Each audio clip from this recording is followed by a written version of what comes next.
বিচারপতির যে কথায় রেগে যান শেখ হাসিনা। সাবেক প্রধান বিচারপতি এস.কে সিনহা বলেছিলেন, আমাদের কাকরাইল পয়েন্টে একটা মাল্টিস্তরে বিল্ডিং হয়েছিল। বিচারকদের বাসভবন নতুন এই ৮তলা ভবনটি উদ্বোধন করে এসেছিলেন শেখ হাসিনা।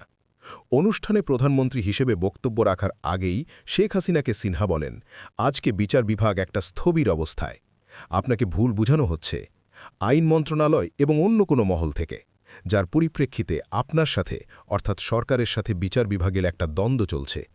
এখানে উপস্থিত সব বিচারক ও প্রশাসনের উচ্চ পর্যায়ের সকলের সামনে বলছি, আপনি আপনার সরকারকে এবং আপনার মন্ত্রণালয়কে বলে দেন যাতে আমার বিচার বিভাগের কাজে হস্তক্ষেপ না করে, কোনো ইনফ্লুয়েন্স না করে, এবং আমাদের বিচারকদের যেসব ফাইল পাঠানো হয় ট্রান্সফার ও প্রমোশনের, এগুলো আর যেন আটকে না রাখা হয়। যখন দেশে নিত্যপণ্যের দাম বেড়ে যায় তখন দেশের সরকারের উপরে চাপ বাড়ে, কিন্তু যখন বিচার কাজ বিলম্ব হয় তখন চাপ বাড়ে বিচার বিভাগের উপর, বিশেষ করে প্রধান বিচারপতির ওপর। এটা তো আমি অ্যালাউ করতে পারি না। ওই প্রথম প্রধানমন্ত্রীকে একটা পাবলিক মিটিংয়ে কেউ আঙুল তুলে তার ভুলগুলা ধরিয়ে দেয়, যার ফলে শেখ হাসিনা এত রাগান্বিত হলেন যে তার বক্তব্য সংক্ষিপ্ত করে আমাকে আর কোনো কথা না বলে চলে গেলেন।